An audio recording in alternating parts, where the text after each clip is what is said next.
আসসালামু আলাইকুম গাইস, কেমন আছেন? আলহামদুলিল্লাহ, আপনাদের সাথে আপু রান্নাঘর থেকে। দেখেন, আমি একটা কড়াই বসায় নিয়েছি। এখানে আমি সরিষার তেল অ্যাড করে দিয়েছি কড়াইয়ের মধ্যে। এখন আমি পেঁয়াজ কুচি দিয়ে দিব এখানে। আমি করলার এখানে ঝোল করব, আপনারা দেখতে থাকেন আমি করলার চচ্চড়িটা কীভাবে করি।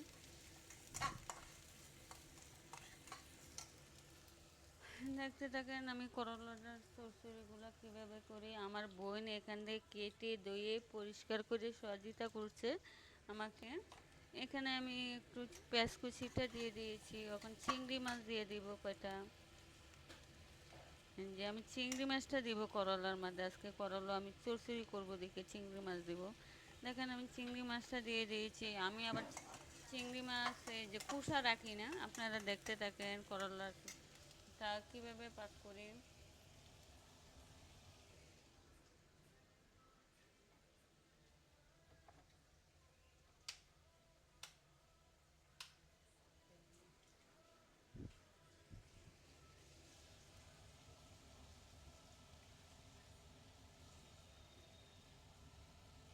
আপনাদেরকে একটু দেখাচ্ছি। এখন আমি এখানে পেঁয়াজটাও ভাজা হয়ে গেছে, চিংড়ি মাছটাও ভাজা হয়ে গেছে।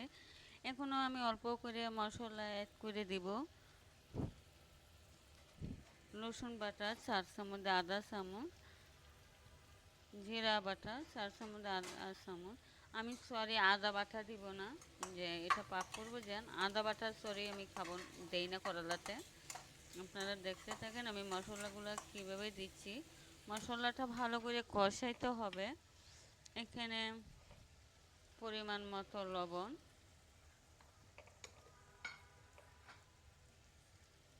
চামচ চামচ দিয়ে আধা চামচ মরিচের গুঁড়া, এই যে হলুদের গুঁড়া 4 চামচ, আদা চামচ। আমি সব মশলা অ্যাড করে দিয়েছি। ভালো করে কষায় নেব, ভালো করে না কষাইলে হবে না। আমি এখন করলা কেটে ধুয়ে পরিষ্কার করে রেখেছিলাম, আমি করলাগুলো দিয়ে দিব। কারণ করলাগুলা এই যে করলাগুলো আমি এখন দিয়ে দিয়েছি। ভালো করে করলাটাও আমি একটু কষায় নিব। এইখান দিয়ে মশলাগুলো কষে যাবে ভালো করে। 2 মিনিট আমি ভালো করে কষায় নিব। এখানে জাস্ট আমি অল্প মশলা দিয়েছি। যত অল্প মশলা আপনারা ইউজ করবেন, ব্যবহার করবেন, অতই ভালো লাগবে। আপনারা চেষ্টা করবেন যত অল্প মশলা হওয়ার জন্য। করলাটা আমি দেখেন আমি অনেক দিন পরে করলার চচ্চড়ি আমি পাক করতেছি। আমাদের বাসায় করলার ঝোল, শিং মাছ দিয়েও পাক করে, ট্যাংরা মাছ অনেক কিছুই দিই আমাদের করলার ঝোল হয়। আপনারা দেখতে থাকেন আমি একটু ভালো করে কষাই নিয়েছি।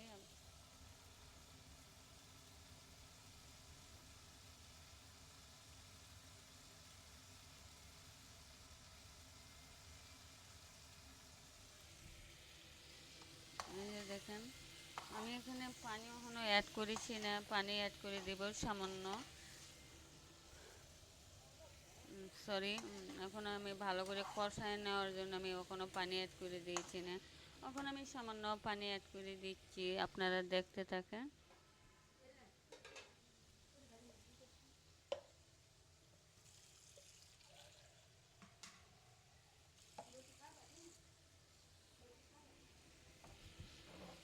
দেখেন যত মশলা কষাবেন অত ভালো লাগবে, মশলা যত না কষাবেন অত ভালো লাগবে না।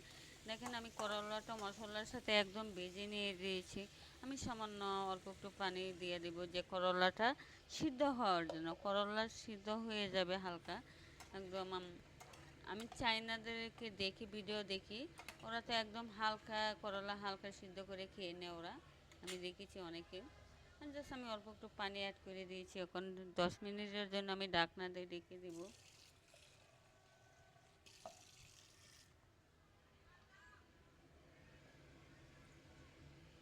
এই যে আমি এখন 10 মিনিটের জন্য ঢাকনা দিয়ে ঢেকে দেবো।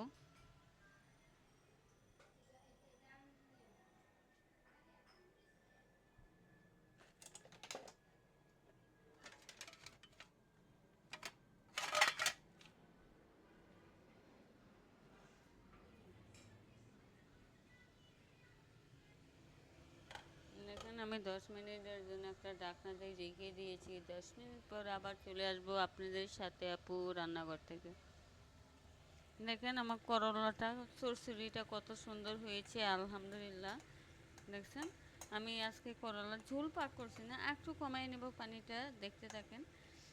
10 মিনিট 10 মিনিট হয়ে গেছে, আমি একটু কমাই নিয়েছি। আমার করলার চচ্চড়িটা আলহামদুলিল্লাহ কত সুন্দর হয়েছে।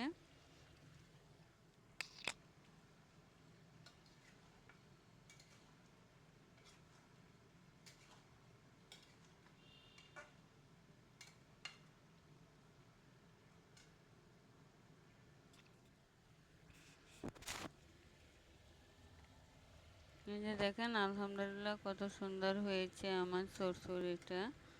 উম, হয়ে গেছে। আমি এখন গ্যাসটাকে বন্ধ করে দেব। আমি এখানে একটু মাছ ভাজবো, কই মাছ। আমার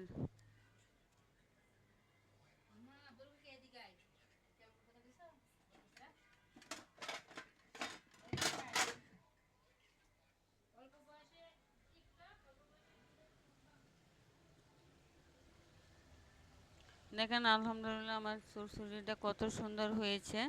আমি এখন গ্যাসটা বন্ধ করে দিব। আমি আরেক